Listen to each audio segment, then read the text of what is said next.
Hey guys, Harry Thomas here and welcome back to another ranking. Since I uploaded my Ocean's 8 review yesterday and I had an awesome response from that video, 50% of you were with me and were loving this movie, and the other 50% of you not so much, but that's okay. This movie was going to be controversial and divisive from the start, but whether you love it or not, I decided I should also rank all 5 Oceans movies that have ever been made, including the original 1960s Oceans movie. This shall be a briefer ranking than normal, as there are just 5 movies to rank, so without further ado, let's get into my list from my favourite to least favourite, and I'd love to know your ranking in the comments below. So let's start with my least favourite and work my way up to my favourite. At number 5, my least favourite is everybody's pick for worst Oceans movie, and count me in, Oceans 12. Fuck this movie. Even though I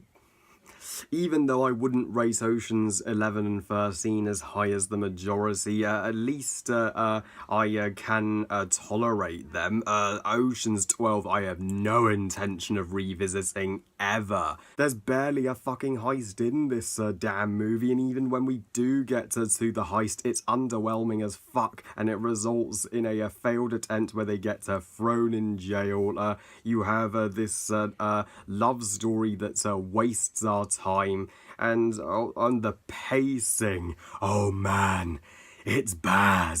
Ever so bad.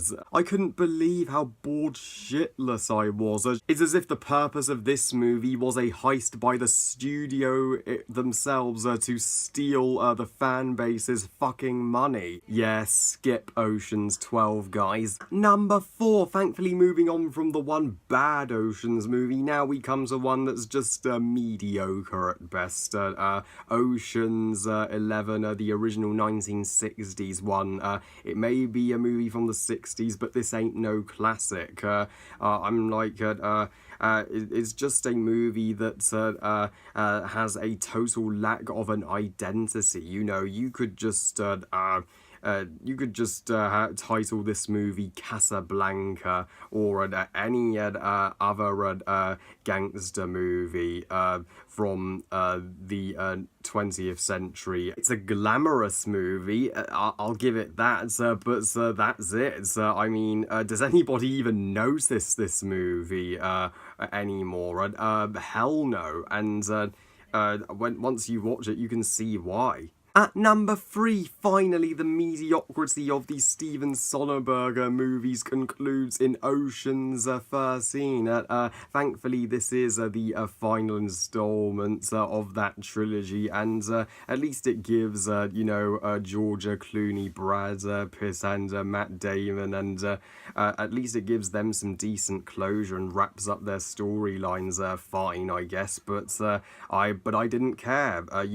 In franchises like in the conclusion of that, like the Harry Potter franchise, I cried like a fucking baby, whereas in Oceans 13, never shed a single tear. At number 2, what I'm sure the majority would put as number 1 is my number 2, Oceans 11, one of the few remakes that is legitimately better and more memorable than the classic movie it's based on. Is this movie a little overrated? Does it get more love than it deserves? For sure, but Steven Soderbergh, he made at least an entertaining heist movie. George Clooney as Danny Ocean and his crew, Brad Pitt, Matt Damon, and Julia Roberts. They did a fine job, and the heist, while I didn't give a shit about the context and the substance of the heist, because it made no sense to me why have the cast literally all male, but it was dazzling visually, and also I feel the villain was unnecessary. I'm like, can't the stakes of the heist be the villain itself? A controversial statement, but this movie just isn't a grand masterpiece according to the die-hard fans for me.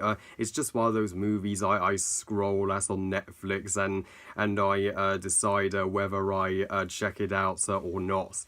And my number one favourite Oceans movie, unpopular opinion, sure, but Oceans 8. If only I could correct my top 10 most anticipated movies of 2018, because I would slot Oceans 8 on here. This movie just, oh my god, I can't describe how much it blew me away. It turned out to be not just my personal favourite of this franchise, but my favourite movie of 2018 in general. At this point, I'm sick of those who bitch about a male-led franchise having a sex changer when they change the stars of a previously male-led franchise into female, while Ghostbusters being the one exception. Ghostbusters, I get the hate for. That movie itself sucked and was a remake that didn't need to be remade. This isn't the Ghostbusters remake all over again, as the haters are saying. Ocean's 8 is a sequel, and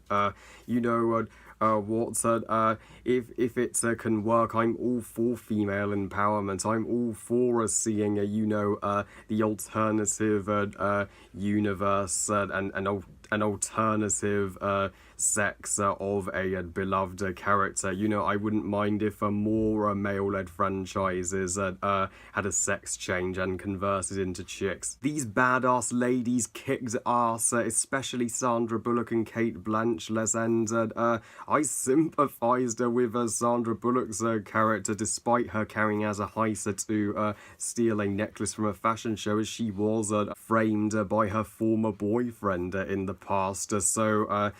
I rooted for her to get him back, and I was also rooting for her to grab this damn necklace, as you still felt these ladies were caring, and the heist itself is some of the greatest pieces of filmmaking of 2018. Man, was the tension high in that heist.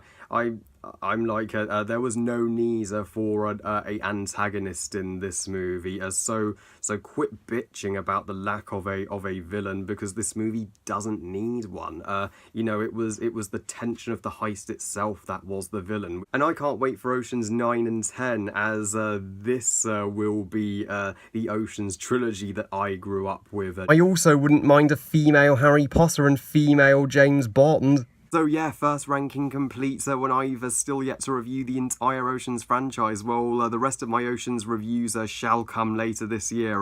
Well, I love you guys. Thank you for watching. I hope you guys enjoyed this ranking. And what's your ranking of the Oceans franchise? Please comment and let me know. Please like this video and subscribe. Please follow on Twitter and on Google Plus and on Instagram. And I'll see you next time, where I shall continue the Jurassic Park sequel reviews and then Fallen Kingdom. And remember, movies are us. Bye, guys.